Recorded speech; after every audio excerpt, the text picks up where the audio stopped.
الخبر علت بيت كريستياننا ترعته مدحنا استبسرلو እግዚአብሔር ንህዝቡ ዝበጽሐሉ ግዜ ሓደ ዝለዋውጥ ንርእሱ ዘይልወጥ ኣብ ሓደ ቦታ ኣብ ሓደ ስፍራ ኮይኑ ኩሉ ዝሰርሕ ውሉድና ከም መኽሊት መንግስቲ እግዚአብሔር ክንኣቱሲ ንደቀና ንመንግስቲ እግዚአብሔር ዝበቅዑ ጌርና ናይ ምጽአት ጎይታናን መድኃኒናን ኢየሱስ ክርስቶስ ብዝተፈላለየ ምልክት ኣብ ንሪኤሉን ኣብ ንሰምዓሉን ዘለና ናይ ምጽአት ነገር تا بيت كريستيان ግን ሙሉእ ክትከውን ኩሉ ከም ዘለዋ ኣብ ኩሉ ኸ ምልእቲ ምዃና ርኢና ነርና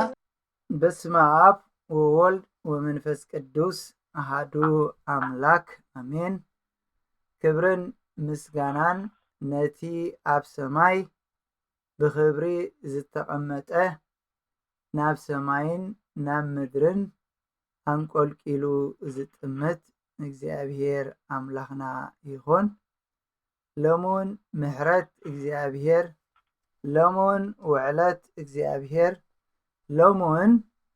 እግዚአብሔር ስለዝፈቀደ እግዚአብሔር ኣብ ዕድመና እዚ መዓልቲ እዚ ስለዝወሰኸና ንኣምላኽና ክብርን ምስጋናን ይኹኖ። እዚ እቲ ኩሉ ግዜ ሶኒ ዝመሓላለፍ መንፈሳዊ ህይወትና ከነዕቢ كحجزنا تباهيلو زتدالوه كمي جرنا منفساوي نجرنا عبي زبل تمرتنا ايو هنياتو حادثب منفساونت عدلني كبل اندحر كوينو منفساونت مالت ጸሎት ምግባር መጽሐፍ ቅዱስ ምንባብ ዝብል ክልተ ምዕራፍ ወዲና እዚ ሎሚ ከም ፈቃድ ኣምላኽ እንውድኦ ድማ ህይወት ቅዱሳን ምንባብ ዝብል ርኢና ነርና። ኣብቲ ህይወት ቅዱሳን ንሳቶም ንዓና ማዕረኽንደይ ኣብነትና ምዃኖም ማዕረኽንደይ ንዓና ንእምነትና ንምብርታዕ ምኽንያት ምዃኖም ንዓና ናይ ትሕትና ናይ ጣዕሳ ስጉምቲ ምዃኑ መንፈሳዊ ጥበብ ምስተውዓል ምዃኑ ጻል መንፈሳዊ ዕቤት ከነርኢ ኣዝዩ ህይወት ቅዱሳን ኣብ ህይወት ቤተ ክርስቲያን ኣብ ህይወትና ኣብ ጽልዋ ከም ዘለዎ ርኢና ነርና። ፍላይ ኣብቲ ዝሓለፈ ዝረኣናዮ ኣብነትና እዮም ኢልና ርኢና ነርና። ህይወት ቅዱሳን ምንባብ ንዓና ንኣብነት እዩ ዝኾነና። እቲ ካልኣይ ጽልዋ ሎሚ ምስ ግዜና እንሪኦ ናይ ህይወት ቅዱሳን ከዓ ንዓና ኣብዚ ዘበን እዚ ንዘለና ንእምነትና መደልደል እዮም ዝኾኑ። ምክንያቱ ካብቲ ህይወት ቅዱሳን ኑዛዚኦም ንእምነቶም ኣጽኒዖም ብምሓዝ ክሳዕ ዝሞቱላ بحاجوس بتعجستي نقول عين السقاي بمقبالهم نعانا عزيو نتي امنتنا زدلل هيوتهم منينهم هيوتهم نأمنت بخلو برتعن مردعن استطابقوا الامنت عود سماعة النت زحلفوه نت امنتهم عسر كنسعب نت كله زحالفو ما أسرتي قفعي مسقوقتي نعنا نخلو أبنتنا بعد القدوس أثناتيوس زحالفو زسكحكح وردت بوب شنو ده تصحفو خلوسي እንታይ ኢሎም ዛዕባ ቅዱስ ኣትናቴዎስ ኣትናቴዎስ ብዘላ ዓለም አንጻርካያ ተባሂሉ ተነጊሮም ብዘላ ዓለም ንሱ ናይ ክርስቶስ ኮይኑ መልእኽቲ ክርስቶስ ኮይኑ ማዕረኽንደይ ከም ዝበድሆም ማዕረኽንደይ ደው ከም ዝበለ ናይዚ ኣብነት ክንርኢ ከለናስ ንእምነትናስ የደልድሎ ማለት ከምቲ ዕብራውያን ምዕራፍ 11 ካብ 32 ክሳብ 34 ሲ እቲ ናይ ዕብራውያን ጸሓፊ እንታይ ክብል ኢሉ ብዛዕባ ጊድዮን ባራቅ ሳምሶን ይፍታሕ ዳዊት ሳሙኤል ነቢያት እንታይ ክብለኩም ብዛዕባኦም ከይዘንትወልኩምስ ግዜ ይሓጽረኒ ንሳቶም ብእምነት ንመንግስታት ሰዓሩ ጽድቂ ገበሩ ነታ ተስፋ እትገብሮ ረኸቡ ኣፋናብስ ዓጸው ንሓይሊ ሓዊ ኣጥፍኡ ካብ ስሕለት ኣሳይፍ ደሓኑ ካብ ድኻም በርትዑ ኣውግእ ሓየሉ ንሰራዊት ኣሕዛብ ኣህደምዎም ኢሉ እዚ ናይ ዕብራውያን ጸሓፋይ እዚ ህይወት ቅዱሳን ምንባብ ንዓና ንእምነትና ይዘደል ንመንግስታት ሰዓሩ ጽድቂ ዝገበሩ ኣፋናብስ ዝዓጸው ንሓይሊ ሓዊ ዘጥፉ ካብ ስሕለት ሰይፍ ዝደሓኑ ኣብ ድኻን ከዓ ዝበርትዑ እዚኣቶም ከነንብብ ከለና ናይ እዚኣቶም ኣሰር እምነት ዘይብሉ እምነቱ ንምዕቃብ እምነቱ ደው ንምባል ኣይከኣልን ነቲ ክቡር ስቃይ ዘሕልፍዎ ዝርስዕ ዘይግዱስ ሰብ እንተሎ ክግናሕ ዝግብኦ ኢሎም ፖፕ ሽኖዳ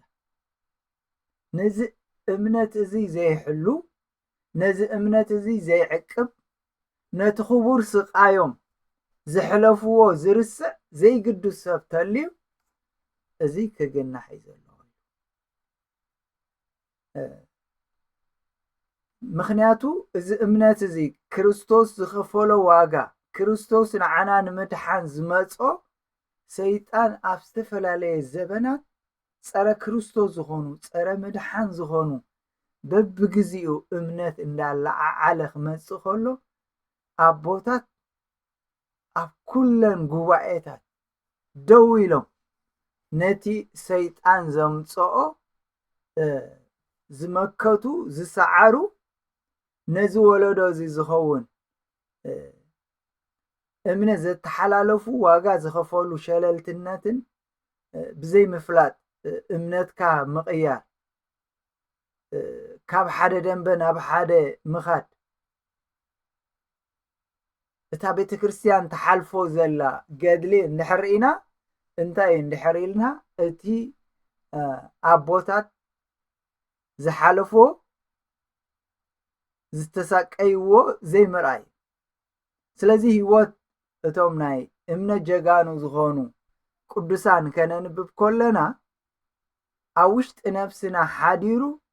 እምነትና ንምትካል ኣብኡ ጸኒዕን ጽኑዓት ክንከውን እምነት ኣልቦ ካብ ምዃን ይዘድሕነን እታ ቤተ ክርስቲያን ኣንቆራ ኣይኮነትን ዝተፈላለየ ኣንቆራታት የብላን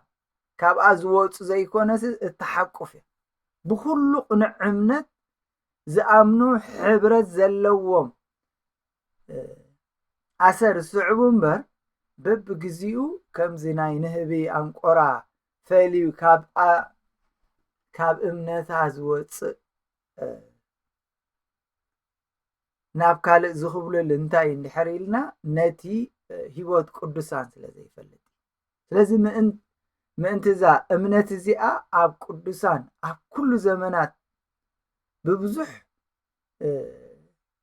ምልጋፅ ብብዙሕ መግረፍቲ ኣብ ልዕሊኦም ብዝነበረ ማእሰርትን ዳርባ እምንን ተመጊዞም ተሰይፎም ኩሉ ስኢኖም ፀቢብዎም ዓለም ንዓታቶም ዘይትበቅዕ ኮይና ኣብ በረኻታት ኮብለል ዝበሉ ንዓና ንእምነትና ንምድል ብእምነት ክንነብር እቲ ኩሎም ዝተጓናፀፍዎ ኣቦታት መከራ ዝተቀበልዎ እንታይ እዩ نحنا كمتي بزحلفة أبنتنا زخونو لو مخاط خالقي نطب نريئ لنا نأمنتنا نمدل معون كنرئ لنا سي أب كريستوس صنعنا أمنتنا كنفتش الثالثاي نطبي صلوا هيوت قدوسان ناي منباب زتقمنا ناي تحتنان تعسان سنقمتي كنوسد يحجزنا السم زنبرو هيوت تم قدوسان بيت كريستيانا افتي ناي سنكسر بزعلت زي اذا ابوز خمزيو الى حتقس كلها اسا زنبر هيوت هابتو ديو دخناتو ديو صبغونو ديو دخامو ديو تخابيلي ابو تصحيفو زل بزعبا هي وهبتهم كان نبب نفسهم كي تتعسى قال نجر كي حدقو نقويتا صعبو نزي كنرئ خلنا معرخن دي اتزنبورهم نعلم منينهم نحاتيات اكينهم كخدو خلو نعنا معرخن دي أسرون كنسعب زي قبرنا أبونا أبراهام أب إبراهيم معرف عسرت حدا دحر رئينا كابت شعت كساب نوح زوالا دحر وسيدنا كساب عسرت تشعت زولولا دحر رئينا يو أبونا أبراهام نعنا ناي تحتنا نتي تعسان سقومتن زخونه أبنتنا بخمي زخو كم تم بزحت بحاتيات نيروم نابصدقي استملسو طراي زيكونه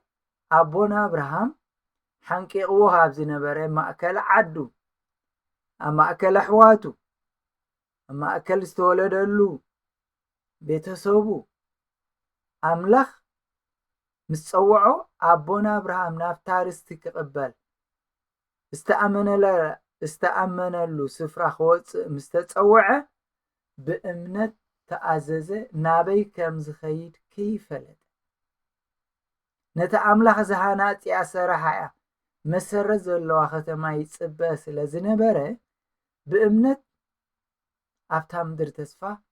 أمدر قوانا خوينو تقمته እሞ ምስቶም ነዛ ተስፋ መዋርስቲ ይስሐቅ ያዕቆብ ኣብ ድንኳን ይነብር እንታይ ኢና ንርኢ ዘለና ኣቦና አብርሃም ክወፅእ ከሎ ንሕና ክንወፅእ ከለና ንዓና ኣቦና አብርሃም እንታይ ኣብነትና እንታይ ይሕዝና ዘሎ ንኸይንንሳሕ ነይሩ نتا أملاخ زداليو تأزازاتو خاين فتسم انتاي أسيرنا اللون لحريلنا أبونا أبراهام اكزيابير زوالو ساراسي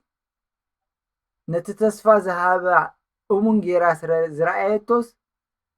زرعي نمتكال بأمنة حيل رخبت زأرقة سعده معرخن دي نعنا كمز زبالة أمنت كنركب كمز زبالة نسحق النسح كمز زبالة سقوم تخونس دي حقزنا نتا زوج ولا حجر حسيبهم تزخونس كملسوس جزين يروهم كوي تتعيسهم كملسو جزين يروهم حججنا تحيش سماويتي نافقو اللهم سلازي دما أملاخ كتما أدالي لهم يمو أملاهم كبهال بأتاتهم أي حفر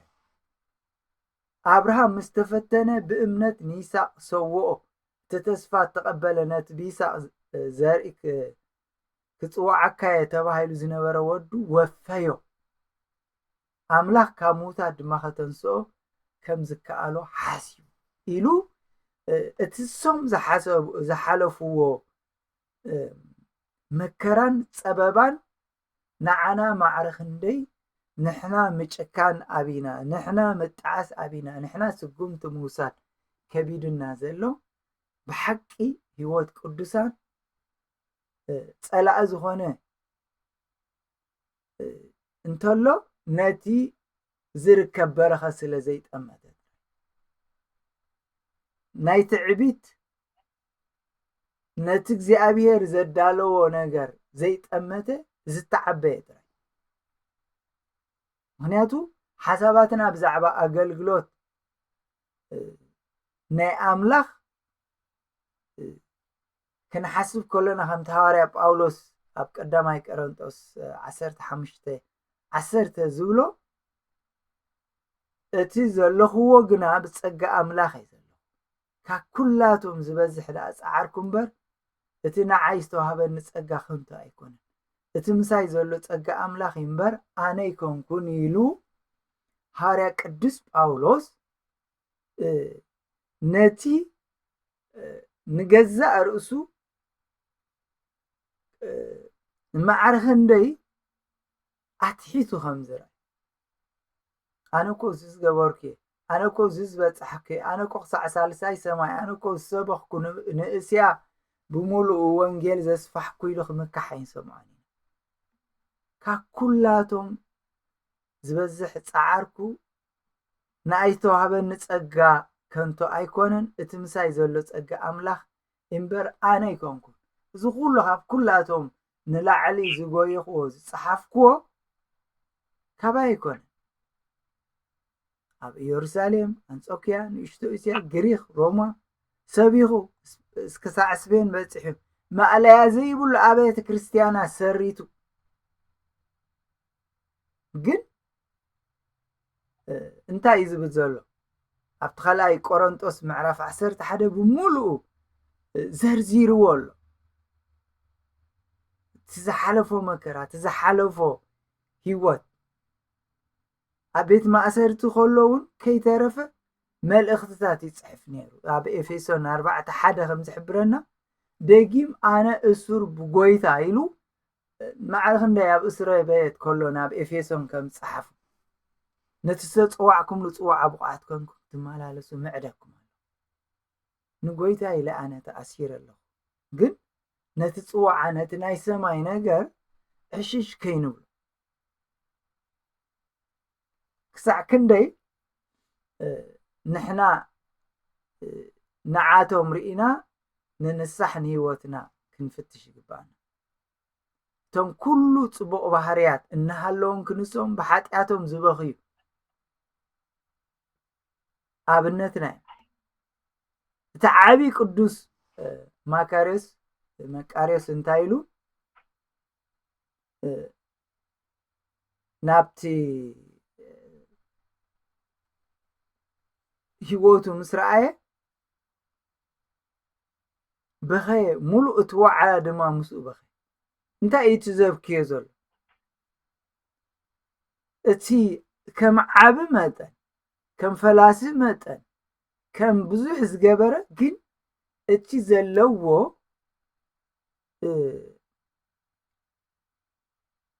ሓጥእ ሰብ ግን ክርስቶስ ኣብኡ ክነብር ምፍታው ንሱ የብክዮ ነይሩ ከመይ በዓል ሙሴ ጸሊም እንድሕር ርኢናዮም ንኩሎም ዞም ዓበይቲ ኢላ ቤተ ክርስቲያን ዘቐመጠቶም ዝበኸይዎ ነቲ ዝገበርዎ ህይወት ከይረኣየ ኣምላኽ ዝፀውዖም ክሳዕ ክንደይ ትሕት ክንብል ንዓና ብንብዓት ነቲ ሳቶም ነዚ እምነት እዚ ዋጋ ከፊሎም ካብ ስጋዊ ናብ መንፈሳዊ መፅኦም ብንብዓት ምስ እግዚኣብሔር ተዓሪቆም ንዓና ዝእምነት ዋጋ ከፊሎም ዘሕለፉልና ነዚ ክንርኢ ከለና ነዚ ከነብል ከለና ንሕና ኸ ናይ ጣዕሳ ስጉምቲ ንወስድ ዶ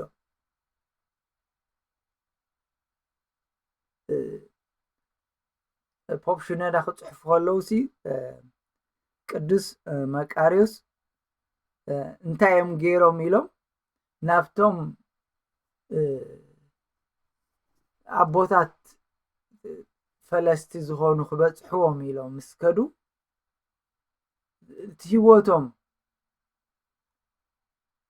ኣብቲ ውሽጢ በረኻ ኣብቲ ውሽጢ ፃመ ኣብቲ ውሽጢ ከቢድ ሂወት ክሓልፉ ምስ ረኣይዎም ኣነ ፈላሲ ይኮንኩን ናይ ሓቂ ፈላሲ ርኤ ኢሎም ነቲ ሂወቶም ንዕቆምሲ ነቶም ካልኦት ኣዝዮም ኣነ እኮ ማዕረይ ዝኾኑ ፍሬ በቃ ከማይ ከኣባ ኣለውና ኣይበሉን ኣነ ይኮንኩን እንታይ እዚ ንሪኦ ዘለና ኣብ ቅድመና ዘሎ መወዳእታ ዘይብሉ ናይ ዓለም ኣነ መንነተይ ክብረተይ ኣብ ዝበሃለሉ ዘሎ ንሕና ኣሰር እዞም ኣቦታት ተስዒብና ማዕረ ክንደይ በረኸት ክስዕበና ዓብ በረኸት ከምዚ ስዕበና ፈሊጥና ነዚ ክንስዕቦ እዩ ዝግባአና እቲ ራብዓይ ምስ ግዜይ ክጎይ እየ ራብዓይ ፅልዋ ሂወት ቅዱሳን ናይ ጥበብን ምስትውዓልን መንፈስ እዩ ዝህበና ናይ ጥበብን ምስትውዓልን መንፈስ ይበና ኣቦና ዳዊት ነታ ቤት መቅደስ ኣብ ዝሃንፀሉ ቦታ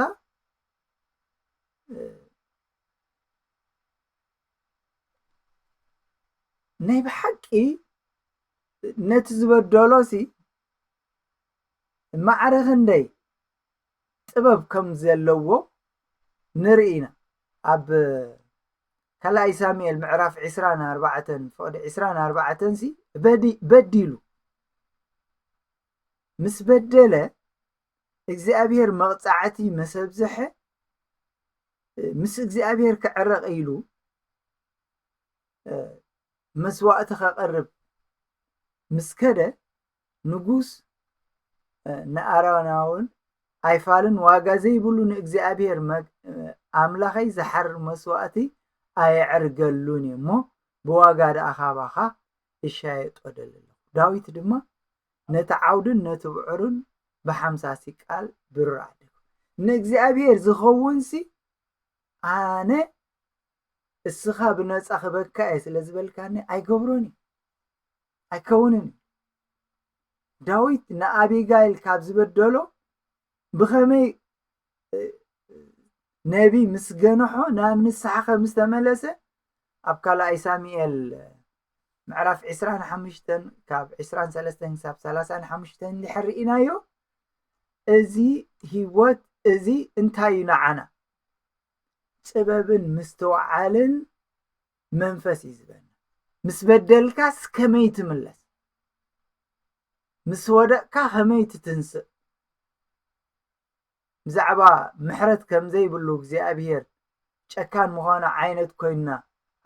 ኣብቲ ቁስልና ኣብቲ ኣበሳና ከመይ ገይሮም ክወፅእ ኢልና ኣብ ቆምጣዕጣዕ ንብል ዘይኮነሲ ከመይ ጌርና ብጥበብ ንወፅእ ካብዚ ናይ ቅዱሳን ኣቦታት ንምሃር ብዙሓት ኣቦታት ኣለው ግን ምስ ግዜ ሕልፍ ክብሎም እታ ሓምሻይቲ እንሪኣ ካብ ሂወት ቅዱሳን እንመሃሮ ሓምሻይ ትምህርቲ ቀፃሊ መንፈሳዊ ዕቤት ቀፃሊ መንፈሳዊ ዕቤት ደረት ብዘይብሉ መንፈሳዊ ትንሳኤ ክንትንስእ ይግባአና ኣብ ሓደ ፅቡቅ ኣለኹ እንድሕር ኢልና ክዓብለኒ ካብ ዘለኽዎ ከመሓይሽ ኣለኒ እንተዘይልና ቀፀለ መንፈሳዊ ዕቤት የብል ሓደ ኣብነት ናይዚ ዝኾነና ቅዱስ ሐዋርያ ጳውሎስ ብኩሉ ህበታት ንኣገልግሎት ከምኡ ክሳዕ ሳልሳይ ሰማይ ብኸመይ ከም ተወሰደ እንፈልጦ እቦ ኣብቲ ፊልጵስ ምዕራፍ 3 ካብ 12 ክሳብ 14 እንታይ ኢሉ ኣነ ነቲ ንዑ ክኸውን ብክርስቶስ ኢየሱስ ተረኸብኩ ምእንቲ ክረኽቦ ንቅድሚት ይደፍእ ኣለኹ እምበር ቅድሚ ሕጂ ከም ዝረኸብኩ ወይስ ቅድሚ ሕጂ ፍጹም ከም ዝኾንኩ ኣይኮንኩን ቅድሚ ሕጂ ከም ዝረኸብኩ ወይ ቅድሚ ሕጂ ፍጹም ከም ዝኾንኩ ኣይኮንኩን ግን ኣቀዲሙ እኮ እንታይ ይብል ኣሎ ኣነ ነቲ ንዑ ክኸውን ብክርስቶስ ኢየሱስ እተረኸብኩ ምእንቲ ክረኽቦ ተረኺበ ክርስቶስ ረኺብኒ ዓዲግኒ ኣነ ከዓ ከምቲ እሱ ዝረኸበኒ ክረኽቦ ግን ንቅድሚት ይደፍእ ኣሎ ቅድሚ ሕጂ ከም ዝረኸብኮ ወይስ ቅድሚ ሕጂ ፍጹም ከም ዝኾንኩ ኣይኮነን ኣይዓገብኩን ኣሕዋተይ ኣነ ብርእሰይ ከም ዝረኸብኮ ኣይመስለንን ዘሎ ሓደ ነገር ኣለኒ ኣብ ድሕረይ ዘሎ እናረሳዕኩ ነቲ ቅድመይ ዘሎ እናተመጣጠርኩ ናብቲ ሕንፁፅ ዕላማ ኣቢለ ናብቲ ዓስቢ ዓወት ናይ ላዕሊ ጽዋዕ ኣምላኽ ብክርስቶስ እጎይ ኣለኹ ናብኡ ጎይ ኣለኹ ኣቦታት ኣዴታት ኣሕዋት ኩልኻትኩም ናይ ክርስቶስ ቤተሰብ እቲ ቅዱሳን ኣብ ነፍሲ ወከፍ ውርዝውነኦም ኣብ ነፍሲ ወከፍ ቅድስነኦም ዝረኸቦ ልዕል መንፈሳዊ ደረጃ ብዝኾነ ይኹን ደረጃ ከዓገምና ብቐጻሊ ንቅድሚት ክንስጉም ሃረር ክንብል ይግባአና ንዑ ኢላ ቤተ ክርስቲያንና ነቲ ናይ ስንክሳር መዓልታዊ ዝንበብ መዓልታዊ ኣብ ቅድመና ዘሎ መንገዲ ነዊሕ እኳ እንተኾነ ፀግኡ ግና ኣእዳውና ሒዙ ኣብ ግዜ ፈተናና ክመርሓና ተዳሊሎ ኣሰር እዞም ቅዱሳን እዚኦም ክንስዕብ ሂወቶም ፈፂሙ ዘይዕገት ወይ ዘይውዳእ ርቱዕ ንዓና መምርሒ ምዃኑ ሂወት ቅዱሳን ብኻልእ ብዙሕ መንገድታት እውን ይጸልወና ምዃኑ ኑዛዜ ምስ ሂወትና ክናጻጸር ከሎ ኣብ ሂወትና ብዙሕ ጉድለታት ስለንረክብ ብኸመይ ዝያዳ ልክዕ ከምኦም ክኸውን ኣለና ጸሎቶም ብኩሉ ናይ ዕለታዊ ናብሮኦም ትሕትነኦም ፍቕሮም ምዉቕ ስምዒቶም ከነንብብ ከለና ንኣምላኽ ብጸሎት እንዛረበሉ መንገዲ ብኸመይ ከነዕብዮ ከም ዝግባአና እዩ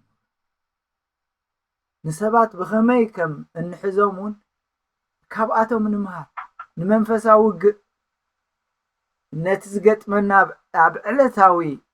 ሂወትና ብቐጻሊ ዝሓሽ ብቐጻሊ ንኽንዓቢ